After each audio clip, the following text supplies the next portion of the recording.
C'est parti pour la reprise de la Liga et la Coupe d'Italie. J'ai quelques analyses à partager à ce sujet.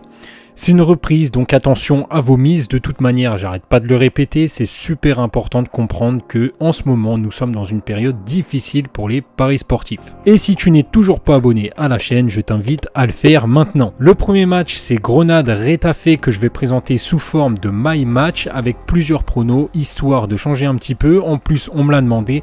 Bien évidemment, vous pouvez piocher dedans. L'intérêt de ces mind match, c'est de faire un petit peu le tour du match. N'allez pas tout combiner, voilà, à chaque fois. Dans ce match, nous avons deux équipes plutôt au-dessus des attentes cette saison, avec Retafe qui a clairement surpris et qui sont favoris pour ce match. Il y a plusieurs joueurs qui vont être absents pour les deux équipes, donc Mata pour Retafe qui est l'un des meilleurs buteurs de l'équipe et un joueur important. Retafe a beaucoup à jouer sur ce match car mathématiquement tout est encore possible pour la Ligue des Champions, contrairement à Grenade qui n'a plus rien à jouer. Mais outre le fait de la reprise et des absents, c'est un match un petit peu particulier car statistiquement ce sont deux équipes très proches avec un avantage pour Grenade. Étonnamment, à domicile, ils se débrouillent mieux que Retafe lorsqu'ils sont à l'extérieur. De ce fait, Grenade pourrait créer la surprise en accrochant Retafe. Donc la grosse cote de ce match serait le nul et si jamais la logique des choses arrive, je ne vois pas une victoire écrasante de Retafe, maximum un but d'écart à mon avis. Ici, le pari qui est pratiquement sûr à 98% de passer, ce serait le moins de 3,5 buts. Mais c'est coté à 1,10, donc de toute manière, en simple, c'est pas intéressant. Pour la victoire en sec des locaux, je serais quand même assez surpris, mais il faut quand même avoir en tête que cette saison en Liga, seulement 24% des équipes à l'extérieur ont gagné et que Grenade prend 78% de ses points à domicile. Après ici, il n'y a pas de supporters, donc plus vraiment d'avantage, ce qui rend les choses très compliquées à pronostiquer.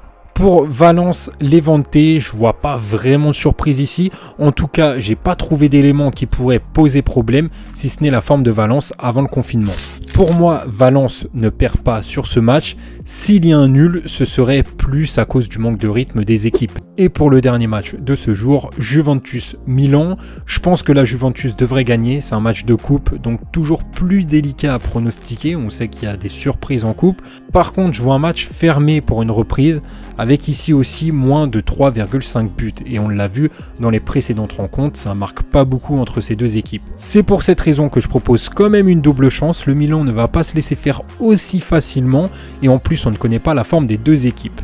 On sait que CR7 est très en forme en ce moment, par contre le mec il sort de la salle du temps et il n'a pas marqué depuis un moment, donc pourquoi pas Cristiano buteur sur ce match, même si je trouve que la cote n'est pas value. Cristiano, c'est intéressant de le jouer en général quand il est à 2, là je trouve que la cote est vraiment très basse, mais s'il y a bien quelqu'un qui peut marquer dans ce match, je pense que c'est lui vu sa forme actuelle.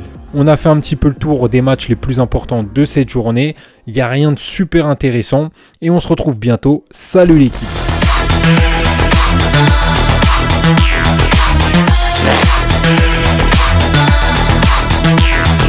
Evolution.